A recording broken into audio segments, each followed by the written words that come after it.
Hey guys, welcome back to part 3 of our stencil series, our introduction series.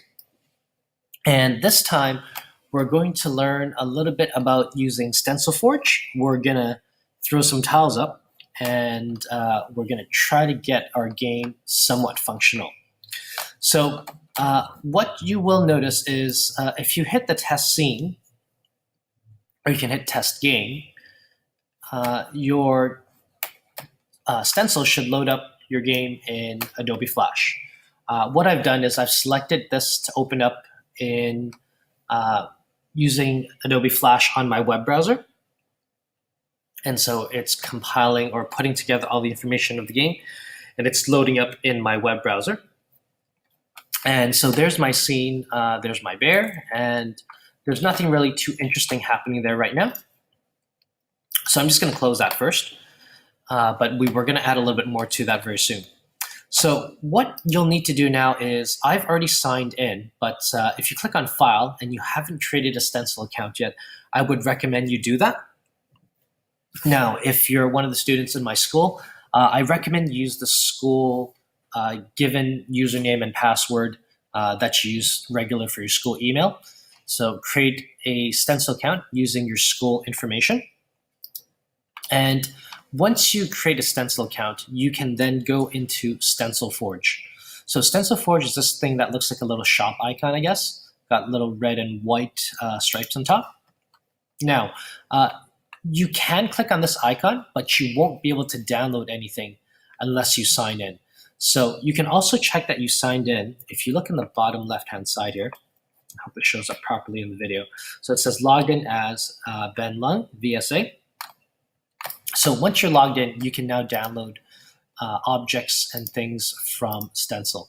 So what we're going to do is we're just going to use one of the default stencil tile sets. I encourage you to try some of the other ones, but don't be surprised if some of the tiles in the other sets don't work properly. So I recommend, if you're following this tutorial, just follow the Stencyl book tile set. So you can double click on that, or there's a download button down here in the bottom right-hand side corner. And so it's downloading the Stencyl tile set into my game. And if we look over here under tile set, we can see that there's a Stencyl book tile set, and that's what I just opened up right now. Okay, now what we want to do is we want to go back into our scene. And so there are two tabs here for actors. That's where I got my grizzly bear. And the other tab has tiles. And what I'm going to do, I'm just going to grab maybe this green one here, and I'm going to paint a tile roughly right there. Okay, and I suppose I can also fill in the part underneath as well. Okay, so we just want to create a ground for our bear to walk on. And you can test the game just to see that this is working properly, but we haven't created any controls for our bear just yet. So nothing's really going to work just yet. Okay, so the next thing we're going to do, I'm just going to let that load up, is we're going to try to get our bear to move. And so this is just a demonstration. Right, so we do see the tiles added on here now. Okay, great. And so let's get into our bear. And what we're going to do now is we're going to add a pre-created set of behaviors or computer code to cause our bear to move. And so you can click down here on the little plus button that says add behavior, or you can click right here. And depending on your version of Stencyl, we're looking for this thing called run and jump. You can do a search for that as well. So jump, and it should do a search for that. I believe in the newer version, this run and jump might show up under game. Okay, so you'll need to look around a little bit, but we're looking for this thing. It's got two little guys. It's got a red character and a blue character moving in different directions. So jump and run. So pretty straightforward. We're going to select left to be left, right to be right, jump to be up. And I'll show you guys in a further tutorial on how we can get more buttons, get more button options for this right here, okay? But let's just use left, right, and up for now. Now for our animations, we only have one animation, so that's the only one that we can select, okay? And again, we will build more onto this in the future.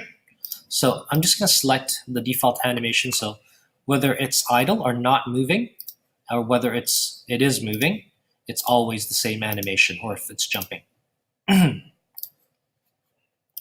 Okay, so if you selected all of those things, that's good, okay? You don't need to hit attach to scene because we've already selected this to be associated with our bear. You can hit attach to scene, but it won't make much of a difference, okay? So what we can do is now we can test out our game, and we should be able to see our bear moving left and right. And I can tell you right now that your bear won't be able to jump even if you hit the up button, and we'll get into talking about that just after this demonstration. Okay, so I'm gonna hit the right button. Okay, so the bear's moving right. I'm gonna hit left, the bear's moving left. And you can see he's just kind of sliding around. And I've actually let go of my right button now. And you also notice something strange is that if he walks off the screen, he's not gonna be able to come back onto the screen as well. And so we're gonna fix all of those things up very soon. Okay, let's take care of the first thing. So the bear isn't jumping, and he's kind of just sliding and gliding on our screen. Okay, now the reason for that is it has to do with physics. So it's probably may not be your favorite subject, but you can see here there is, don't touch left and right gravity. That's going to cause huge issues. So do not ever touch this left and right gravity unless you know what you're doing. But for now, what we want to do is we want to set a downwards gravity. It's hard to imagine that gravity can pull us up. We'll give it a value of 80. And so I'm going to hit enter and go back to my scene. And we can hit test scene. And if we wait for that, what we should see is the bear, you can see he's kind of floating in the air right now. He should fall down and touch the tiles. And also because now that we have gravity, our bear can now jump. Now, so I'm just going to hit the up button right now. Okay, so he's kind of jumping. Okay, and you can also see that as he moves, he also stops. If I release your, if you release your left and right button, he doesn't glide anymore. So that's because with gravity now, there are other science concepts that are being mixed in here, such as friction, Newton's third law, action and reaction. If you're curious about why you need gravity to jump, have a chat with your physics or science teacher, or better yet, do a little bit of research yourself to find out just why do we need gravity. And it actually has to do, it's not just gravity itself. Anyways, I'll let you guys do that investigation. He needs to push off the tiles to make it short. Okay, so key points to remember.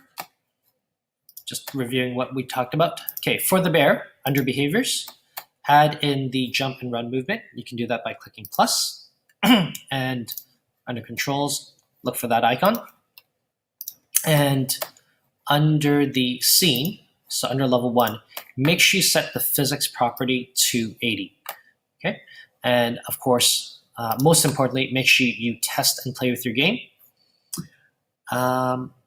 Let's add one last thing to this is our bear slides off the screen. So let's also prevent that as well.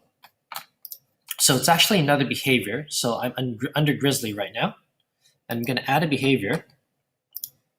And it is a cannot exit scene. So it looks like a prison bar, cannot exit scene. And this prevents our grizzly bear from exiting the scene. Okay, so if we test our game out now, and if we try to move to left and right extreme edges, we won't be able to exit the screen. Okay, so this last test, and then we'll wrap up the video.